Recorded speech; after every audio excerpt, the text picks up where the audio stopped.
Assalamualaikum warahmatullahi wabarakatuh. Halo, perkenalkan nama saya Wia Damarsarita dari Prodi Sistem Informasi B angkatan 2024 dengan NIM 24033115564. Nah, di sini saya akan menjelaskan jawaban tugas basis data nomor 3 dan 4. Saya akan menunjukkan query yang telah saya buat dan menjelaskan langkah demi langkah bagaimana query tersebut bekerja. Sekian pembukaan saya. Sekarang saya akan beralih ke tampilan layar MySQL.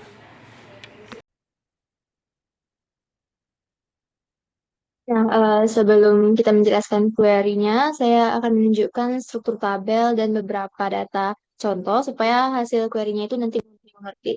Nah, tapi sebelumnya itu saya akan memperlihatkan database. Saya sudah membuatnya tadi database-nya, yaitu database perpustakaan. Nah, begini. Di sini ada terdapat database perpustakaan. Nah, selanjutnya kita melihat tabel. Misalnya itu ada kita ada tabel eh, anggota, buku, kategori, peminjaman, dan pengembalian. Di sini sudah saya buat juga tadi tabelnya.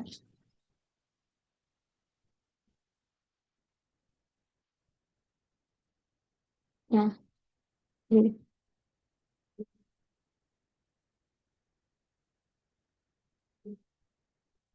Dan selanjutnya eh, ada misalnya kita melihat pada deskripsi pada tabel pengembalian. Pengembalian.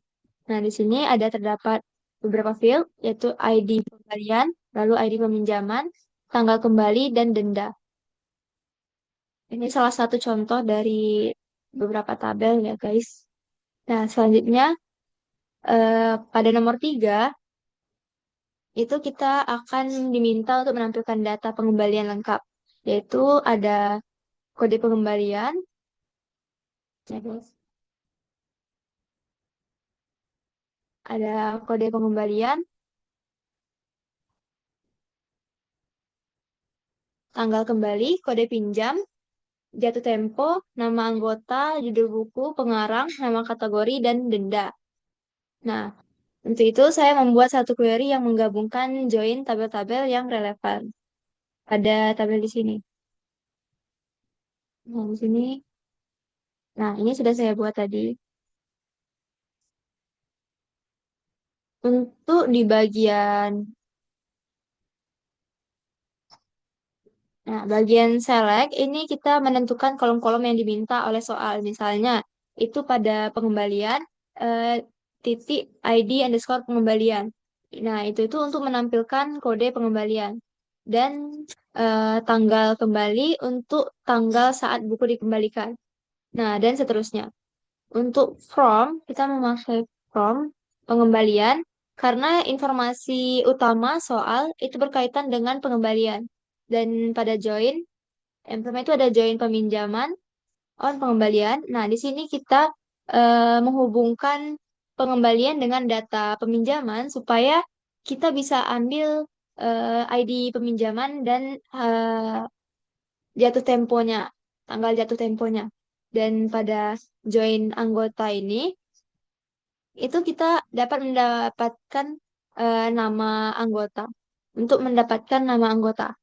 Sedangkan join buku, di sini kita mendapatkan judul buku, pengarang, dan nama kategori.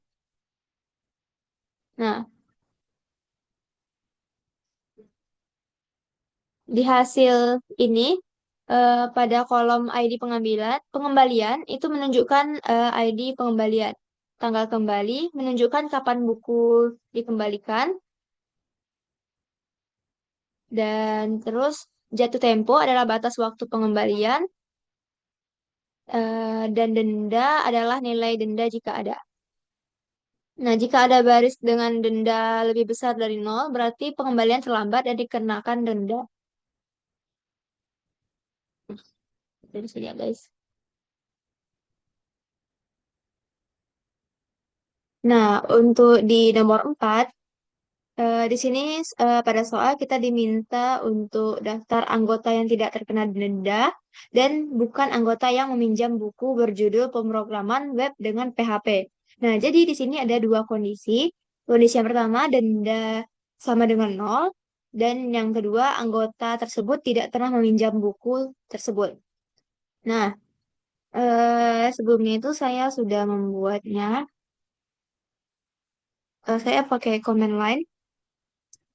Nah, lalu di sini pada bagian where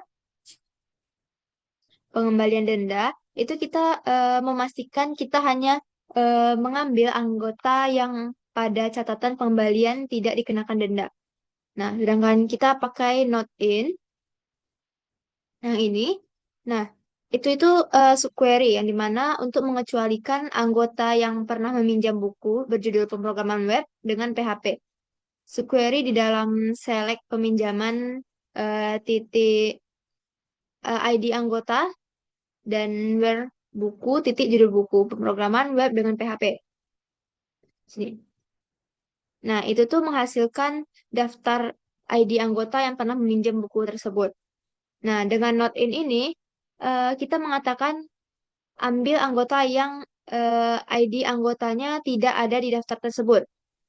Saya juga menambahkan listing yang di sini supaya nama atau ID anggota yang sama itu tidak muncul berkali-kali jika anggota tersebut punya lebih dari satu peminjaman yang memenuhi syarat. Nah, ini hasil yang sudah dijalankan, query yang sudah dijalankan. Jika hasil kosong, itu berarti tidak ada anggota yang memenuhi kedua syarat sekaligus, atau tidak kena denda dan juga belum pernah meminjam buku tersebut. Sekian video dari penjelasan saya, semoga mudah untuk dimengerti. Saya akhiri, Assalamualaikum warahmatullahi wabarakatuh.